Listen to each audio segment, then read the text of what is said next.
If you saw last week's video, you would know that I started a new job. So there's a few things that I want to do with today's nap time, and you know how it is with ADHD. You plan too many things for not enough time because there's that time blindness. But I'm teaching English at a school. I'm excited and nervous about it. It kind of goes back and forth depending on the day, but I want to try to use the first half of this nap time in order to get some stuff done for my 10th grade class, maybe get 1 week of lesson planning done. I don't actually have my curriculum book. They're not sure if it's going to come in time, and then I need to go through the books and see if there's any that I'm missing, and then send a list to the person who orders books for our school and just make sure that she has everything that I need. And then after that, I'm really excited. I'm hopeful that I will be able to get some reading done. So I'm going to eat my pinwheel and work on this a little bit, and then I know that that's not really writing content, but I've been watching some vlogs, and I don't actually watch a lot of YouTube. I don't use social media a lot, and so I've been watching vlogs in order to try to make better content for you, and I realized that a lot of the videos that I have been making and calling vlogs really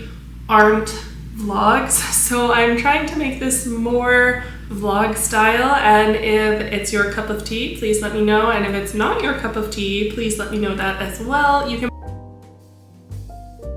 I just got back from my training and I'm really hungry. I went from training immediately to the grocery store so that I would not have to go out again if I did not want to, which I don't. I'm very tired. And I wanted to share with you one of my favorite lunches. And the reason that I love this lunch is because your toddlers will eat it and it's ADHD friendly. You just need tortillas, deli meat and cheese, and then condiments of choice. The reason that your toddlers will eat this is the same reason that it is ADHD friendly, and that is because your toddlers will be able to make it themselves. Especially if you get condiments that you just squeeze out. Toddlers are much more likely to eat food that they helped with the preparation with. So I should probably get a plate.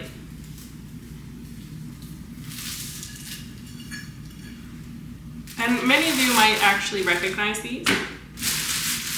I need a spoon too.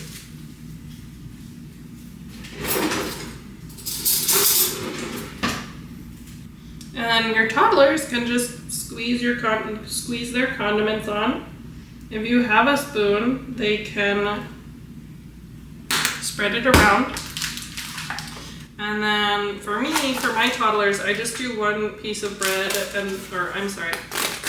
one piece of meat and one piece of cheese. And for me, I do two because I'm an adult.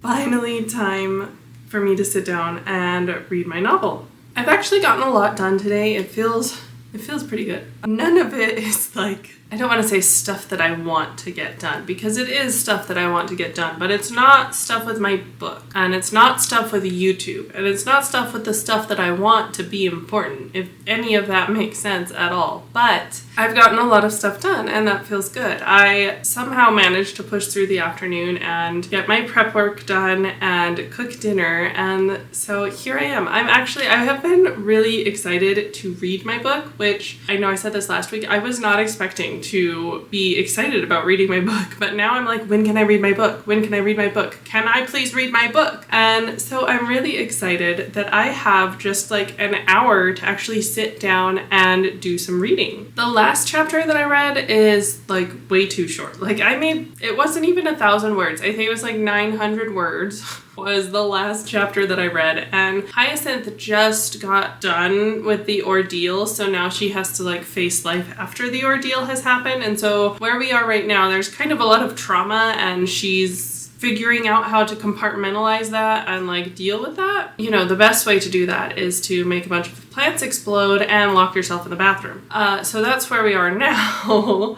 I did decide that because that chapter was so short, rather than putting in that chapter break, I'm just going to keep going and, you know, maybe put like an extra space to show that time has passed, or, you know, just keep going. I want to try to read as much as possible. So the book's actually really good. And I'm not just saying that because I wrote it. I want to see how the pacing is in this like final stretch up to the climax of the story, because when I was writing it, it felt like we kind of lost momentum from the ordeal. So I want to see as I go what happens if we are actually losing that momentum, or if the scenes that I've put in there are necessary. Oh, and there was a scene with Ray. So I put Ray's point of view in the story twice, because at the beginning I want to show the readers that Ray is like totally in love with Hyacinth and really enamored with her. That's actually a chapter I have to rewrite in the next draft. Is just, I'm not changing anything about the chapter, but I have to put the chapter in Ray's point of view. So I guess I am technically changing the chapter, but not the chapter, just the point of view.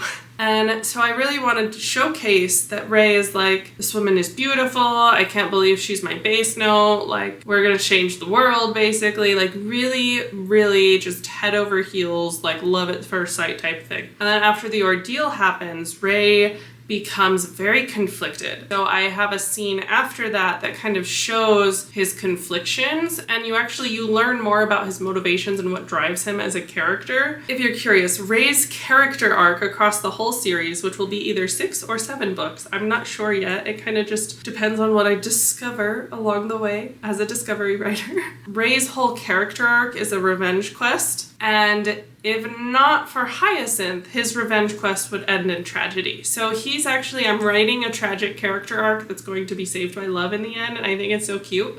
I'm like, oh, it's so cute. They're gonna be so cute. And probably the entire time readers are gonna be like, Ray, get over yourself. Does that make Ray my favorite love interest? I don't know. I'm thinking I'll kind of do like a thing every video where I tell you who my favorite love interest of the video is, because all of them are my favorite. It just depends on the day. But no, you know, I think Orion is my favorite today. I am a little frustrated that even though I'm reading the finalized version of draft 7, I'm still adding scenes. Yeah, I guess I have 3 scenes to count, but I don't know if one of them counts either, because I've technically already written it. And I just decided, because of the way that it works with Liam's character, it would be better if I added it back in. So I've got like a spot marked where I'm gonna put that in draft 8. And then there's also a scene where I need to show a shift in Hyacinth's relationship with Orion, because it doesn't make sense how they get to at least I don't think it makes sense, how they get to the intimacy destination at the end of the story. So he's gonna have a scene where he's like, Hyacinth,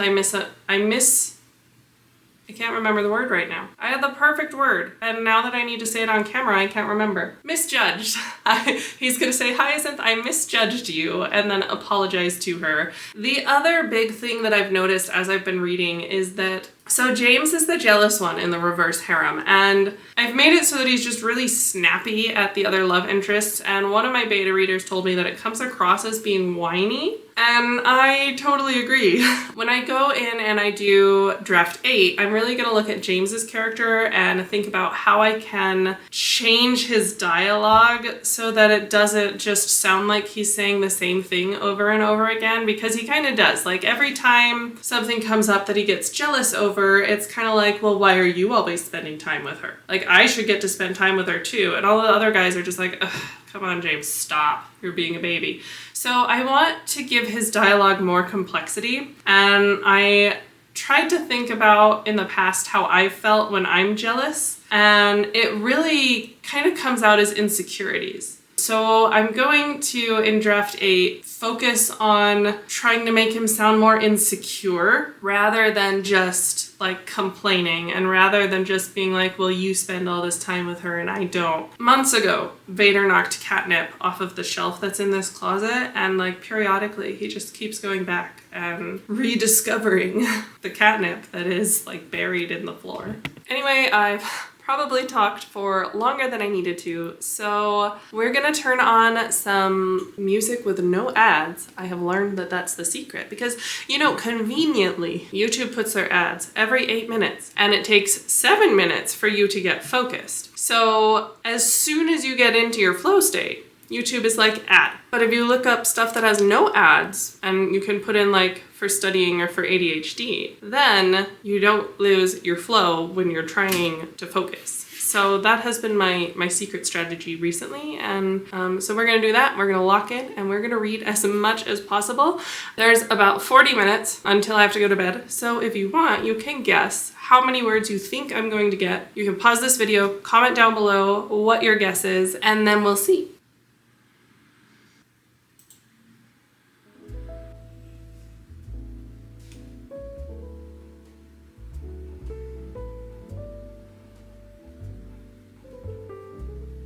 She looked him in the eye as she answered.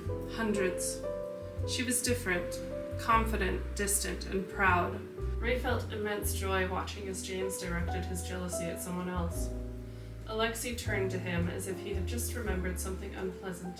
Now, if you don't know this, when you're reading your novel, you should read it out loud, because when you're reading out loud, it'll help you catch things that look good on paper but don't actually sound good when spoken. How could that arrogant asshole keep his face so disturbingly blank all of the time? How could that arrogant asshole keep his face so disturbingly blank all of the time? How could that arrogant asshole keep his face so disturbingly blank at all times?